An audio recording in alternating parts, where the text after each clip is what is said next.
In this video, we'll be talking about e-commerce business expansion globally. If you're selling on Amazon or other marketplace, in this video, we'll get some ideas how you could expand your business to more countries and to more platforms and marketplaces around the world. And my guest is James, the co-founder of Merchant Spring application. This software helps global e-commerce sellers to aggregate data, sales data in one place.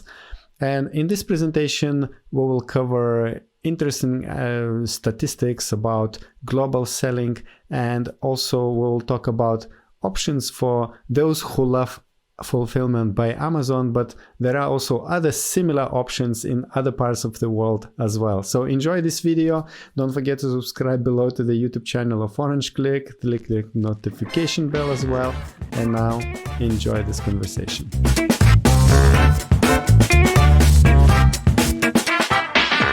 Hello, James. It's nice to have you here. Could you please introduce yourself, talk how you got into the software and e-commerce business, and tell us a little bit about the Merchant Spring. What do you do there at this company? Sure. Thanks. Well, thanks for having me, Augustus. So I am the co-founder of Merchant Spring. So it's kind of a blended answer. Merchant Spring is a marketplace seller platform that helps sellers sell around the world on different platforms like Amazon, eBay, Walmart, etc. Being co-founder, I wear many hats in the business. We're a team of about 30 people, and with a range of skills. So that's everything from marketers to designers to software engineers to even people that have product optimization background. We even have obviously in-house finance people as well. So as a co-founder, I wear many different hats. But the background I've got is really in e-commerce. I actually worked for one of the first big e-commerce players in Australia, and they themselves even graduated to a marketplace. So actually, I guess I've been in e-commerce since about 2010, and now it's 2021. So I think that's enough of a background about me, right, Augustus? Yeah, sure. And Merchant Spring, we actually have another video about Merchant Spring. So if you're watching this video, also you can check the demo of Merchant Spring, the company which James created. And this software is kind of, it's gathering the data from different marketplaces for e-commerce sellers. So that means you, James, you talk to many e-commerce business owners, and you know what's happening globally. And our audience are maybe mostly Amazon sellers, but I would like you to share what you have learned by analyzing the global e-commerce markets. And I know that you have some presentation with some really interesting numbers. So let's jump into that and let's see what we can learn from you. The slides I've got today are a little bit different. And I really wanted to share this with your viewers because I think we've all been to those webinars where people say, you got to do cross-border, you got to do cross-platform, and you unlock more revenue. But really, I'm not going to do that today. I'm actually going to talk about what does cross-border and cross-platform look like. Are there actually sellers that do it? What is the where do Amazon sellers sell in addition to the Amazon channel? And what countries have, the most cross-border and cross-platform sellers? So I'm really going to talk about it from a seller perspective, and hopefully just to help your viewers, if they're thinking about it, maybe sharpen their thoughts or get some ideas or inspirations to do something if they see a pattern that might fit their, their skill set. So I'll get straight into it. Where I'm going to start off with is really the global overview. Now, for a lot of people, this may or may not be new news, but, I think it's worth covering because it really paints the context of marketplaces. And, there are over, there are well over 100 marketplaces around the world, but the top performing ones, there's at least 100 of them, and they cross the world, everywhere from Africa through to Australia, then right through the Middle East and Asia. And 54 of those didn't even exist 10 years ago. Now that's pretty incredible. And if I think about where I am, and I'm in Australia, we've had 5, maybe 6 marketplaces pop up in the last 2 years, right? And the funny thing is, one of the smaller marketplaces in Australia actually outperforms Amazon and eBay for most sellers. So it's a really interesting dynamic what we are seeing. And I think, there's only going to be more and more marketplaces around the world. And the thing, again, just to really talk about inspiring people here, that people who are selling on Amazon, they actually have the skills and expertise to really succeed on any marketplace, because that's probably one of the tougher ones out there. But anyway, moving on, more stats, again, to inspire people. Marketplaces, they already capture 58% of the global e-commerce market, and that's projected to grow even more to 2/3 of the global e-commerce market. So 66% by 2023, which means there's even more opportunity for people with marketplace expertise, like Amazon sellers, to make even more money. Now, the great thing is that, consumers around the world are already comfortable buying on marketplaces. So, look at the United States, like 96% of people have at some point in their life bought something from a marketplace. And that's got to say something. I mean, recently I read a stat that 88% of US households actually have a Prime membership. I mean, this is just unbelievable. I mean, the thing is, that really indicates that the concept of marketplaces is something they're comfortable with. And maybe if, when Walmart marketplace really hits its strides, they're probably already going to be accustomed to buying in that way, right? So I feel like what I'm saying here is marketplaces globally, anywhere in the world, has a lot more potential than what we're seeing, even today.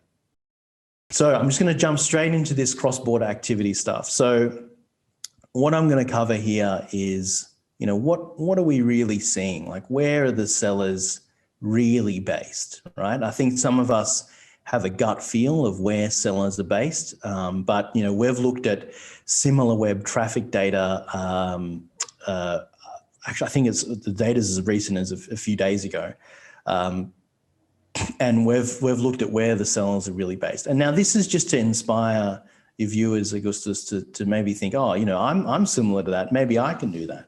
So let's just get straight into it. And now I apologize, there's a lot of numbers, and I know Augustus loves numbers, but it might be a bit hard to digest straight away. So I'll explain how to read this, right? So what I've got on the left there is obviously the flags. So we've got, Germany, France, Spain, UK, and Italy. Now in the middle there, they are some sampled marketplaces. So they're the common marketplaces in that market. So, obviously Amazon and eBay are the common marketplaces in all of those markets. They exist in all of them. But then you've got FNAC, Cdiscount, Darty, Carrefour, Frugo, Otto, etc. The more kind of popular domestically within those markets. So let's talk about Germany. So actually, before I go on to that, the graphs on the right really shows blue is what portion of those sampled marketplaces are local, meaning they're based in the country that's identified on the left. And on the right, we have foreign sellers, meaning on those sampled marketplaces, what portion of the sellers are actually not based in that country. So Germany, as an example, across Amazon, eBay, Rakuten, Zalando, Otto, and Real, 69% of sellers are based in Germany, right? 31% are not based in Germany. Interesting. Now, if we go to Italy, on the other hand, you've got your top marketplaces are Amazon, eBay, and ePrice. 84% are based in Italy. Only 16% are foreign sellers, meaning based outside of Italy.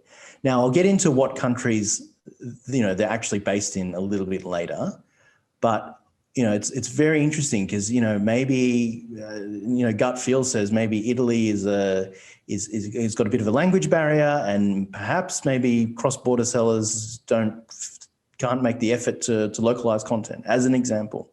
But it's certainly interesting, and it shows that here, if we look at England, where you've got Amazon, eBay, OnBuy, and Frugo, 58%, only 58% are based in sellers are based in England. 42% are based, abroad, outside of the United Kingdom. Maybe that's an easy market, and maybe that's the sellers there paving the road for everyone else to kind of jump in and increase their revenue and get more sales. Now, I'm going to keep going because the US and Australia are very interesting. So in the US, you've actually got 64% of sellers across these top marketplaces are based in the US, and 36% are foreign. Now, a little bit, of course, that's across the sampled marketplaces, but, I think what's interesting is comparing that to Australia, where you've got 5 major marketplaces in Australia that we sampled. 46% are local and 54% are foreign, right? It's very interesting. I mean, I think Augustus probably knows people that are selling into the newest Amazon market, and I think Australia at one point was the newest Amazon market. But yeah, very interesting. Maybe, this can inspire you guys to think, oh, if a lot of other sellers are doing it, maybe it's easy enough for me. I know Australia doesn't have as complicated tax and business stuff as perhaps other Amazon markets do, so maybe it's an opportunity. But really what I'm painting here is, cross-border selling is possible. If you look at these stats, perhaps it'll tell you which markets are easier than others. And certainly perhaps for the English-speaking marketplace sellers, it's even easier for you to expand to other English-speaking markets. Now, I'll keep going ahead in the interest of time. So the next question, in the topic of cross-border. So we talked about the proportion of local versus foreign sellers, but in terms of Amazon sellers, so they're more relevant for your viewers, Augustus, where else do the Amazon sellers sell? So similar sort of data. So what we've got here is where else do Amazon sellers sell? And what's interesting is expansion markets are not always domestic, right? So, it's not always, sellers don't always pick a marketplace within their home country. So let's get into it. I'll talk through United Kingdom first here. So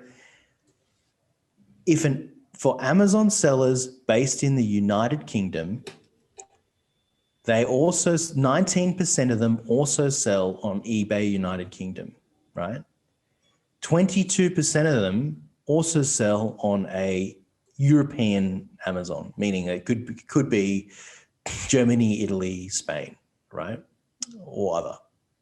And 15% of Amazon sellers based in the UK selling on Amazon UK also sell on Amazon US. Now that's a pretty high number. Like 15% is pretty high. It's a lot of sellers, right? So, maybe there's something, maybe for those of you that are, that sell on Amazon UK, don't sell anywhere else, maybe that's an easy expansion opportunity for you. And, it's not within England, the UK, it's actually across the pond, as they say. So, maybe that's an opportunity. And I think just for comparison, let's also just quickly talk about France. So Amazon sellers based in France, 6% of them also sell on eBay France. 17% of them sell somewhere else on Amazon in Europe, outside of France. And 11% of them sell on Amazon US. And 9% of them sell on Cdiscount France. Now, again, 11% is still a pretty big number, similarly to Amazon sellers in Spain, 13%.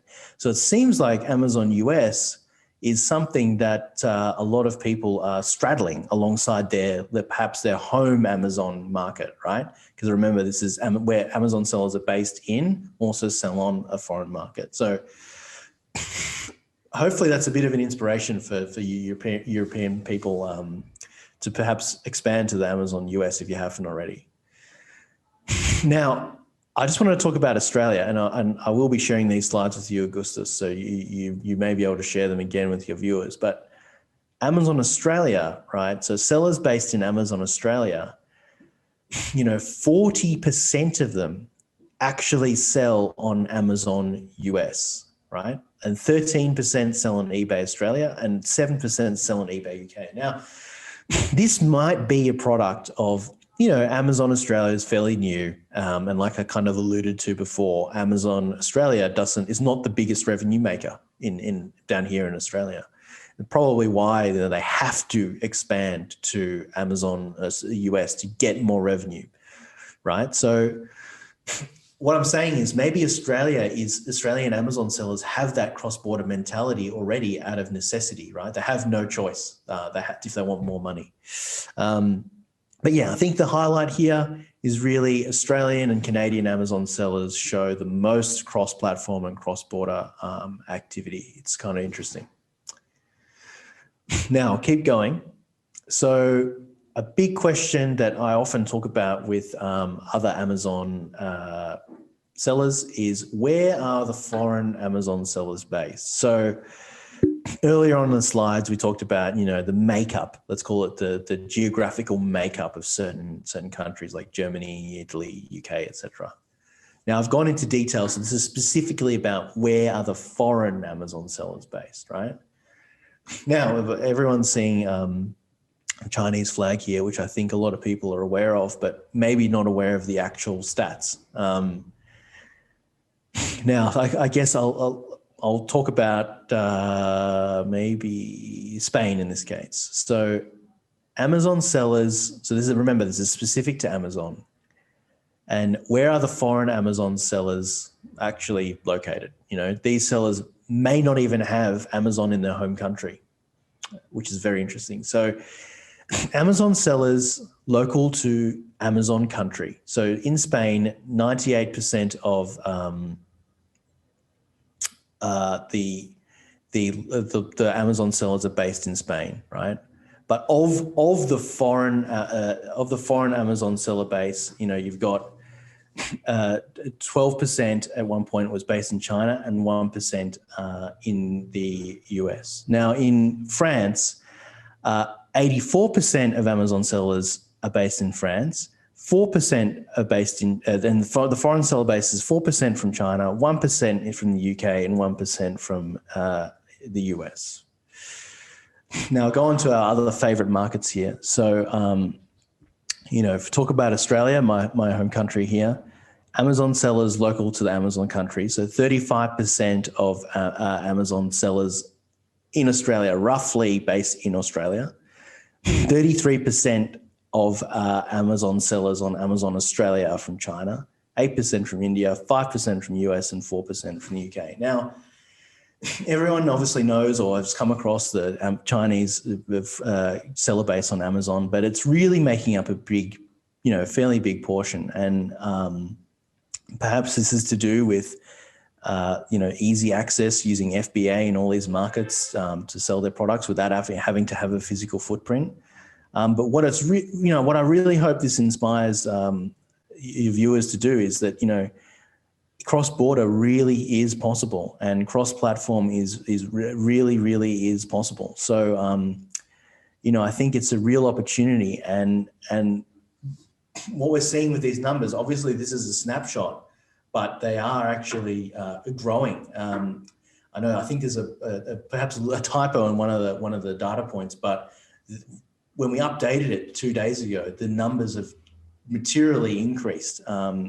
So yeah, there must be something in there. And I really hope that these numbers of foreign sellers is a takeaway inspiration for people to engage in that cross-border and cross-platform selling. Now, before I sum up, if you are selling if you're thinking about doing this cross-border and cross-selling, what else should you be thinking about? And obviously I'm not trying to pitch this and tell everyone to go away and do it, but cross-border and cross-platform is possible. And it's not just the marketplaces that I've shown here in the slides. There's also marketplaces like Lazada and Shopee and Walmart, and the list goes. Down here in Australia we have Catch, and the list really goes on. And some of those are really easy to access. Like, some of them have native 3PL services like FBA that make cross-border selling really, really easy. Some of them are very similar to Amazon and it makes people who have experience selling on Amazon have the ability to reuse their skills and succeed on other marketplaces, and they may not even know it. Anyway, so the next point, it's, cross-border and cross-platform is another way to access more revenue. Like, perhaps not always easy, but it's certainly a way, especially when, the markets are closely aligned or that, they share a similar demographic. FBA or similar, like I was saying before, where other marketplaces have similar services, makes foreign Amazon markets or other foreign marketplace markets easy to access. Like, let's take advantage of it. I think all of your viewers are pretty skilled in dealing with all the systems and the processes to get that going. So, if you have a skill in doing all this selling, you may as well use it elsewhere, right? Multiple markets operate in English. So if you're thinking from an effort perspective, some of our sellers, I think, they trade in English, they expand to English countries. It's the natural next step. Like, they already have some parts of their content at least localized, and then optimize from there.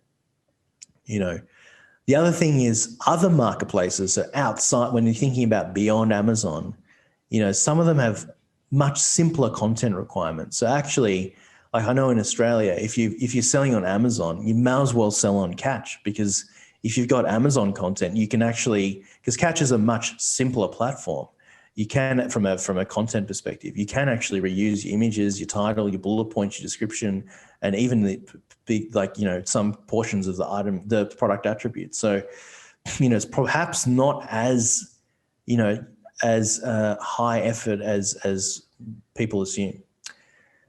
Now, the last point is really, achieve more ROI on product sourcing efforts. I know that's a theme in Australia. People go to all this effort of sourcing and researching and products and so on. Really,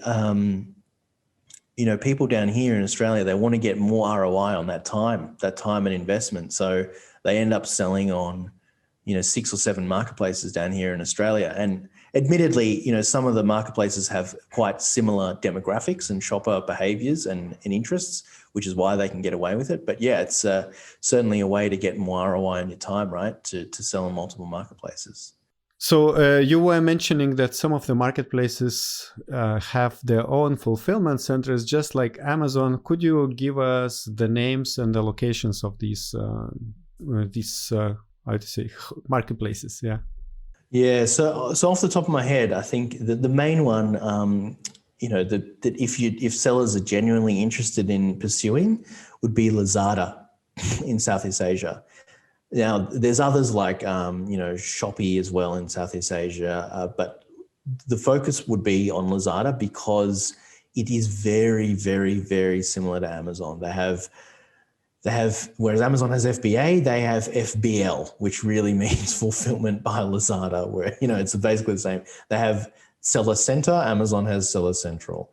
They have advertising as well, and it all works in almost the same way, down to the way you actually send stock to FBL. You actually prepare the shipping plan, you print the labels, you put it on, you send it through, it's the same. So, and then I guess more importantly, the commercial model, right, is again very similar to Amazon. You get charged the storage fee, and then you sell it, and then you charge pick and pack and blah, blah, blah.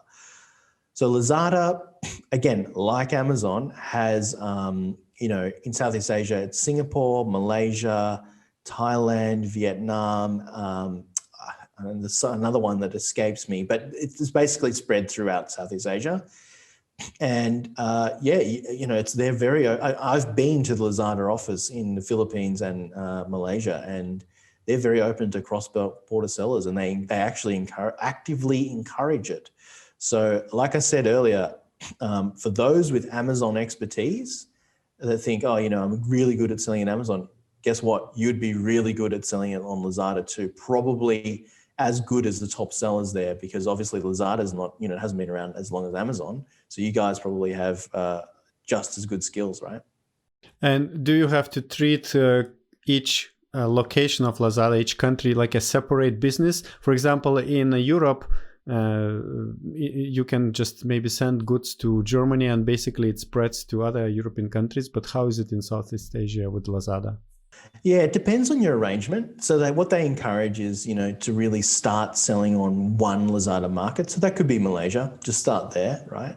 And then you can actually interact with your account manager at Lazada and they can expand your fulfillment network to be, cross region. So for example, in Malaysia, I know that some use that to sell into Singapore and Thailand because Malaysia is bordered with both of those countries. So it's possible. Is it self-service? Not really, to the kind of multi-region fulfillment, but you can get there quite easily. Sounds really attractive, and I would encourage all our listeners to check Lazada's website and their requirements. And another question I have, so you talk obviously in Merchant Spring in your company with a lot of e-commerce business owners which are selling not only on Amazon.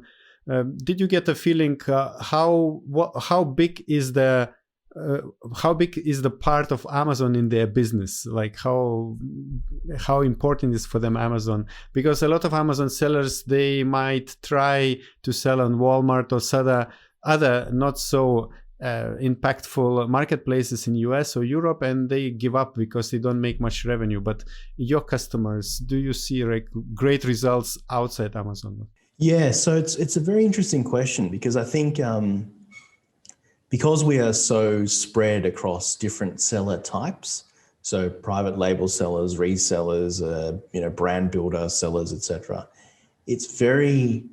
My answer to your question is probably going to sound really weird, but most of the people we speak to, other platforms are either equal to Amazon or outperform. Now, obviously, they may not be sharing every piece of detail, but I'll talk to you about Australia first, right? So there's a marketplace down here called Catch. Now, Catch is one of the buyer traffic lens. If you look at it as buyer traffic, is certainly one of the lower traffic marketplaces in this country, but it actually, for most sellers, can outperform both eBay and Amazon by 3, 4, 5 times, maybe even more, right? So that is a pretty common answer down here. Now, is that a product of Amazon being the newest marketplace here? Maybe, but even then, Catch is still growing, grow faster than Amazon is down here. It's very, very interesting stuff, right? Then, we also talk to sellers in India and US. Now, in India, the name escapes me, Augustus, but a lot of those sellers say, well, they're actually able to get equal revenue from other domestic marketplaces in India. Then in the US, depending on the category, right, there are actually some sellers that, do tell us that other marketplaces like Etsy, right, will outperform Amazon maybe 2, 3 times. Very interesting, feedback because, our assumption is that, like I said before, 88% of American households have a Prime membership or something. How can Etsy outperform Amazon? So I think it really depends, Augustus, like what country they're in, what category they're on, what category they're selling in.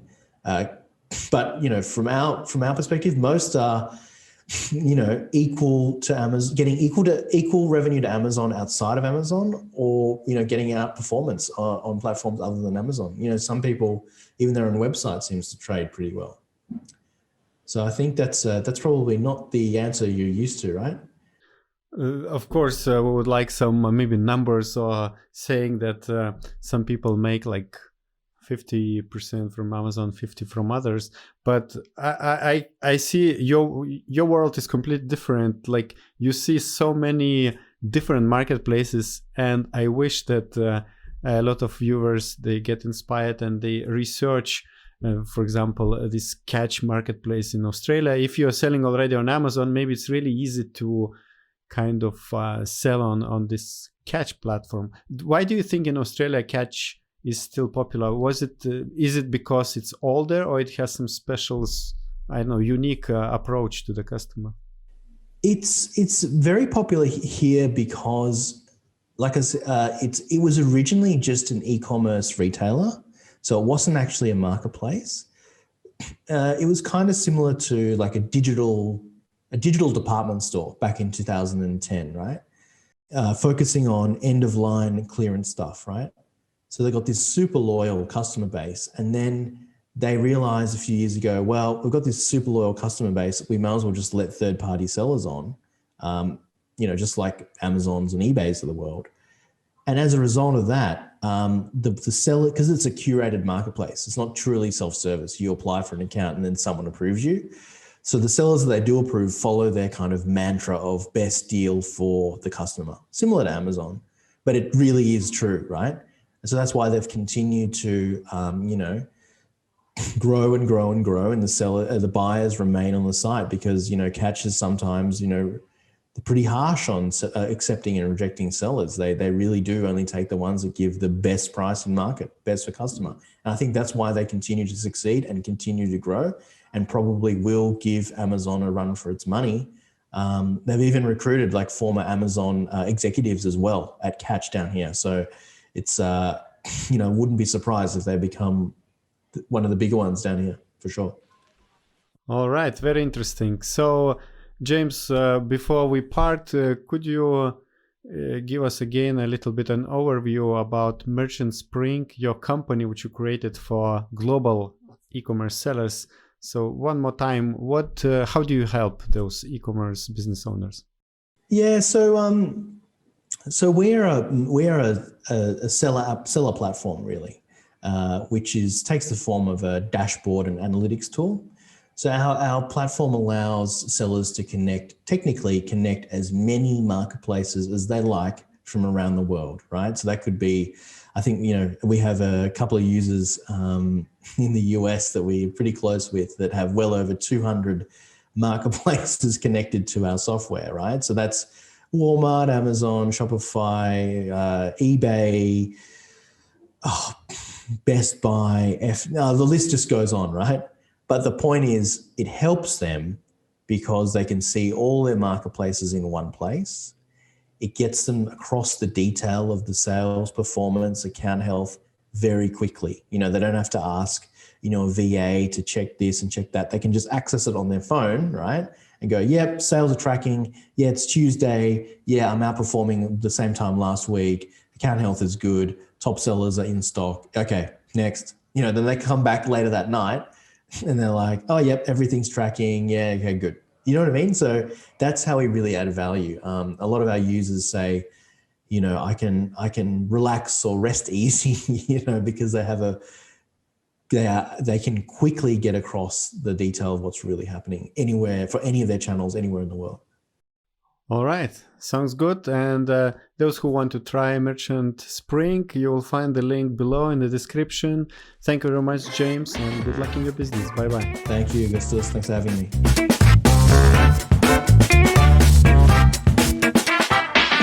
I do hope you got some inspiration and you might be looking at other countries and platforms and channels to sell the physical products. And now I would like to invite you to watch other video we recorded with James, the co-founder of Merchant Spring. And in this video, he's presenting his software, his solution for global e-commerce sellers called Merchant Spring. So watch this video and enjoy.